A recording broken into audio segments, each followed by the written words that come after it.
Welcome, Hawk fans. Welcome to another episode of Hawk Talk. I am your host, Colin Cole, and I'm joined by my resident guest host, the 3-year starter, the 2-year all Big Ten, all conference right tackle, Mr. David Porter. David, thank you for joining me on the show today, sir.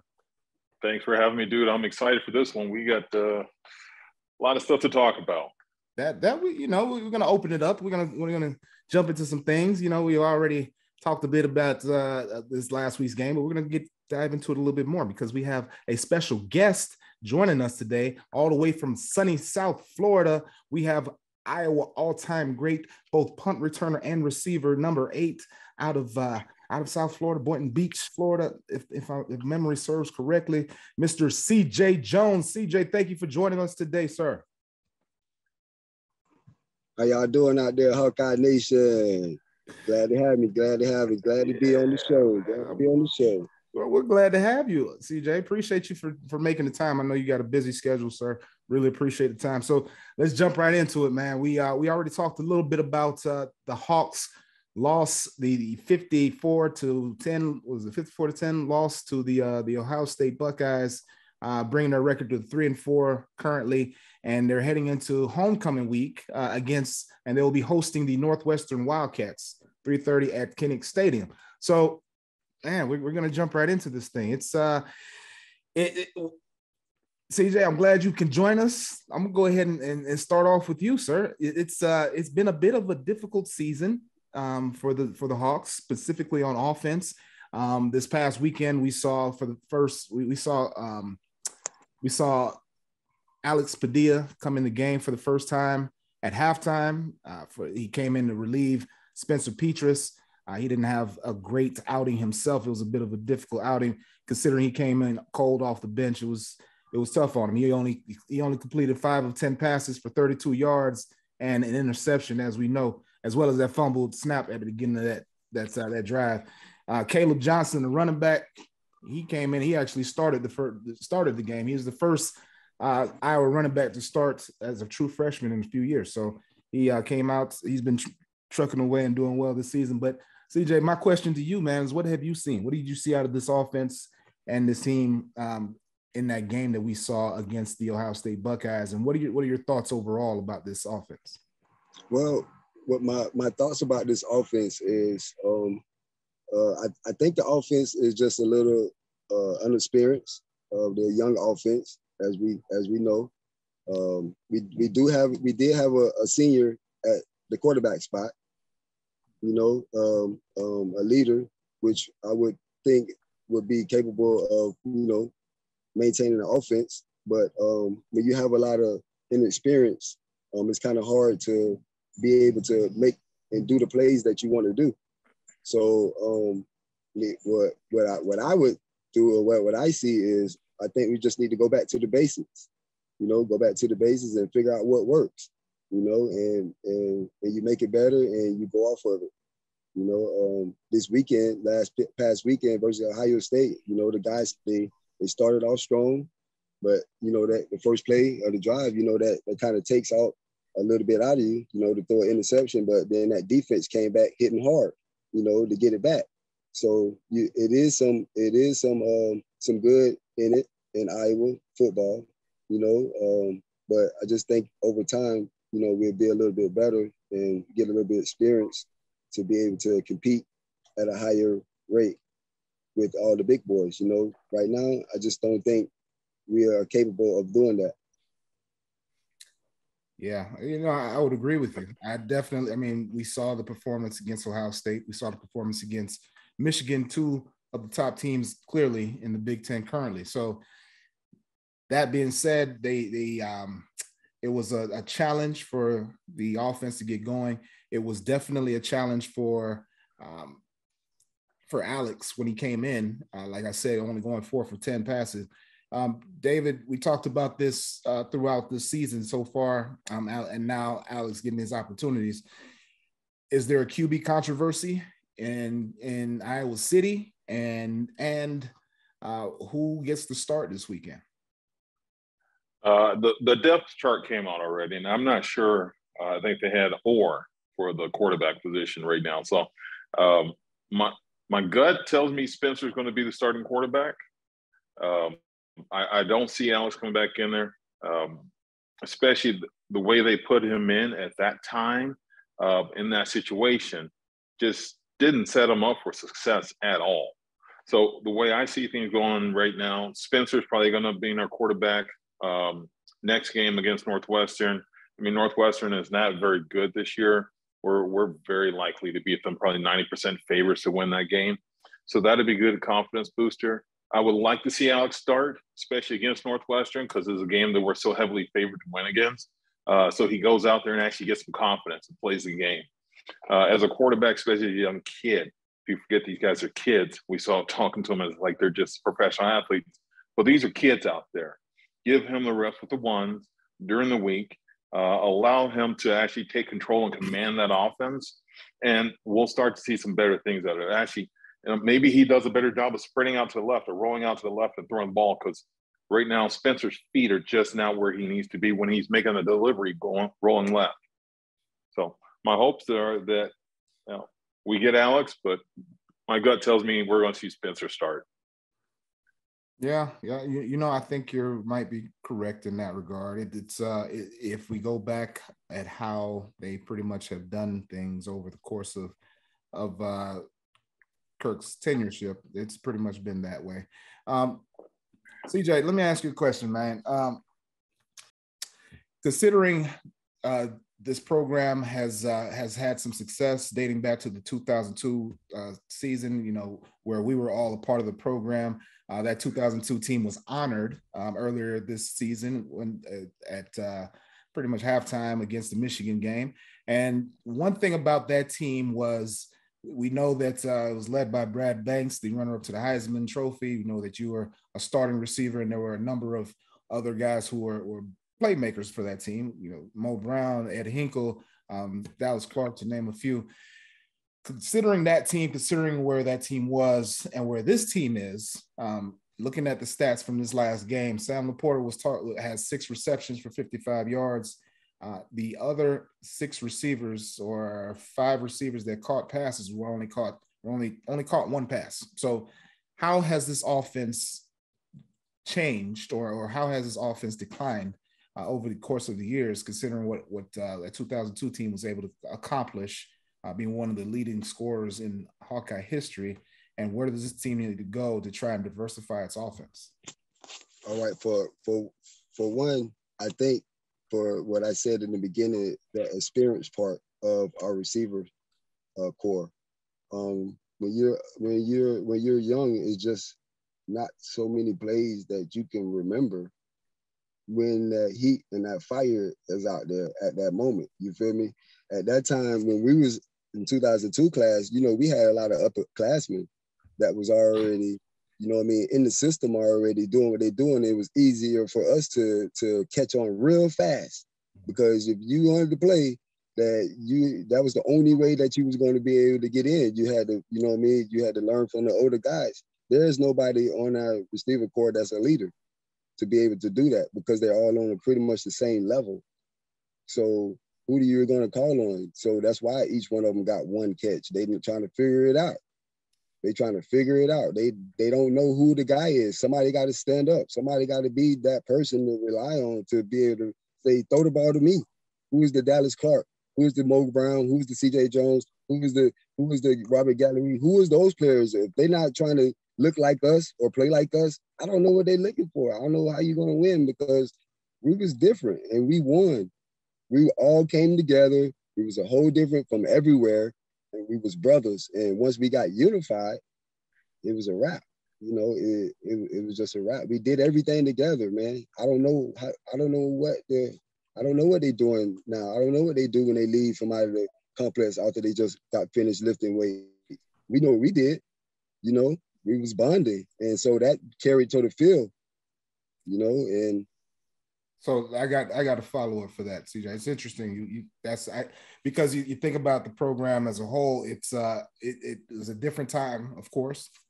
The NIL was not a situation that was an opportunity, and the opportunity to transfer, the transfer portal was definitely not as utilized as much as it is right now. And we've seen a number of players transfer out of the program. Perhaps your depth players, you know, your Tyrone Tracy's and your Charlie Joneses. Has that been really the detriments of the program? Has that been one of the things that we can point to say that, you know, the depletion of those cores has been what we can point to as what's been the decline in the offense? Yes, I would say 100% you're right, because they was the depth of our offense. They was the leaders. And when they leave, you know, who's going to be the leader? That who's going to step up? You got to think the younger guys are looking at the leaders. If all of them leave, then who's going to lead? And if they don't know what they're doing, then that means everybody doesn't know what they're doing. We was all on one page. There wasn't not one person on our offense that didn't know what they was doing, what they was going. Everybody knew, so it had to work. So that's why our plays were so efficient, because everybody knew what they was doing. Everybody went to their spot. Everybody went to 3 yards or whatever it may be. I don't know if this offense is doing that right now. It almost looks like they're scrambling. I know these are the same exact plays that I've been running and I've been seeing since Iowa been there, I guess. So I see it. I know what they're running. I can call the plays out. Like, we know. So you don't think other teams know what's going on? It's the same offense. There's nothing different. You put you got, if you're gonna do something different, you need to put the same components, and then you can do that. You can't have a receiver, a tight end trying to run a bubble screen. Like, how you gonna get? Like, come on. Like, I see things like that, and I'm like, wonder, like, what are we thinking about? When you have, it's frustrating seeing that, knowing that where we came from and what we built, to just see it deteriorate to this. And I know that we lost some players, but if you talking about going to the next level, we need some guys to step it up. It's the only way it could be done. You got to step up, bro, if you're trying to go to the league, because you're not going to make it. You're just going to be a normal player that just played for Iowa and just moved along, and they're just going to put another one on. Yeah. You know, it's yeah. The couple things that you said, you know, you talked about the offense being very much similar, if not the same, as what they ran a number of years ago, and has become quite kind of predictable. So I guess since we're here, David, what do you think, man? Is in terms of these this offense and what CJ is saying, we have very little to no experience and depth, experience specifically at those positions. How has that, in your opinion, really taken away from the offense and really put Sam Laporta and Luke Lachey as the number 1 and 2 targets for the team? Well, inexperience is plentiful right now at Iowa. I mean, it's not just at the positions; we also have it at the coaching level too. You know, we have the offensive coordinator. This is something new for him. He's coaching the quarterbacks as well. We're, like I said, we don't have the depth in the personnel. We're heavily relying on our tight ends for our passing game. And like CJ said, a lot of these guys, a lot of these plays are the same plays that we were running back in 2002. He knows the plays that are going to happen before they happen on offense. If we know that, these coaches, these professional coaches that are there, this is what they do day in and day out. They know that as well. And until we have the right people there to run that offense, it's just not going to be very effective. I just don't see it happening, especially since we're running a similar offense to what we had in 2002 without a similar personnel. That is one thing. That was a really good observation. The personnel is different than what we had back in 2002 on offense. When they talk about the timing, people don't understand how much timing really goes into the offense. Everybody has to know what they're doing on every play, because we have 11 different people doing 11 different things that have to be in sequence. And if it doesn't happen like that, things get off, which is why we were so good back in 2002. As CJ said, everybody knew what they were doing for every play. And we could anticipate what was going to occur because we knew the person that was playing in the game. We knew where they're going to be. There was no guessing for us. right? We knew where it was going to be. So you could toss the ball. You could have confidence in the person who's going to be there where they're supposed to be, because we knew they had where they were supposed to be. We talked about it even before the play happened. We would talk about things that were going to happen, and then it happened exactly as we had planned it. So this offense, it's tough with the inexperience. It's tough with the lack of personnel, and that comes back to recruiting. And then that also goes back to development during the season. But right now, with Spencer, I feel really badly for that kid. I think he a lot of his confidence has been shot, and his development seems to be there's been clear regression in his development. I'm not sure if you guys have seen the same thing, but what I'm seeing from when I saw last Saturday, he threw the ball directly at the defender a couple times, and there weren't any of our guys around there. I'm not sure where he was throwing when he let the ball loose. I'm like, where's that going? Because I didn't see anybody but OSU people there. So that's where I see our offense right now. I mean, the O-line, my God. I mean, we're that dip and rip on the outside by those tight ends. We're going to see a lot those TE games, those TT games. We're going to start seeing that a lot. We're going to have the middle linebacker and the tackle start twisting too. You're going to have the defensive end and the tackle start to and the outside linebacker start to switch. Middle linebacker and the defensive end start to do some gaming as well.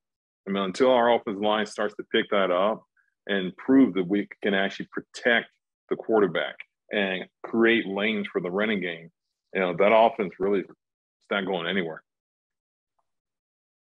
No, you're absolutely right, man. It's let's be honest, it's definitely not what we are used to, grown accustomed to seeing.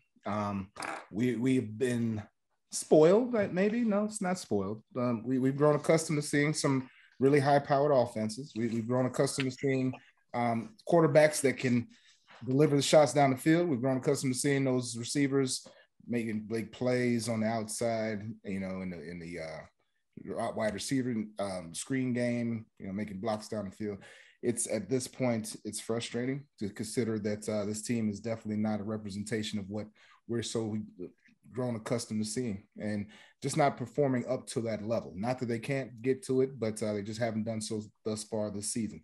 So, I mean, fellas, it's that we'll get into the next show in terms of talking more Northwestern. But they're a 1-6 outfit. Their only win was over in Ireland when they came back and beat Nebraska, which looked like a pretty good game at the time, looked like a pretty big win at the time, but both of those programs are kind of still trying to figure themselves out. But in terms of where the Hawkeyes are, CJ, is this a good opponent?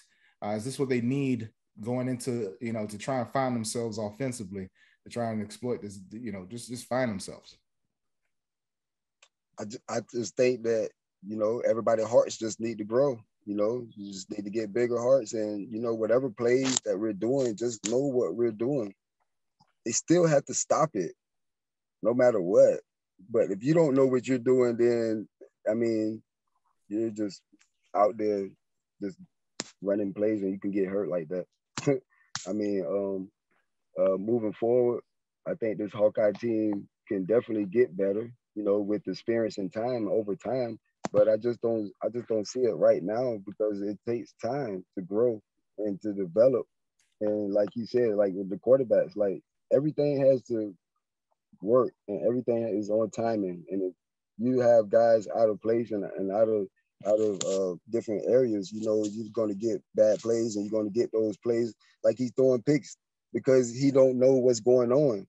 He's not looking at the defense. He only see the receivers. He's not looking at the defense and recognizing what's going on. I know my receiver routes are just going that way, so I'm just going to throw it. Bro, it's a defense underneath that. So understand that. You could have just thrown the ball away or, ran it. I just think that our decision making on that part, is a little tough. And I think that like Porter said, the lack of confidence. If you don't know what you're doing, you don't have no confidence. If you don't believe in the next man beside you, there's no confidence in our offense. That's why the offense look like that. The special teams look like that because there's no confidence. There ain't none. That's why we can't play. That's why we back to where we to before. When I got to Iowa, they was 1-10.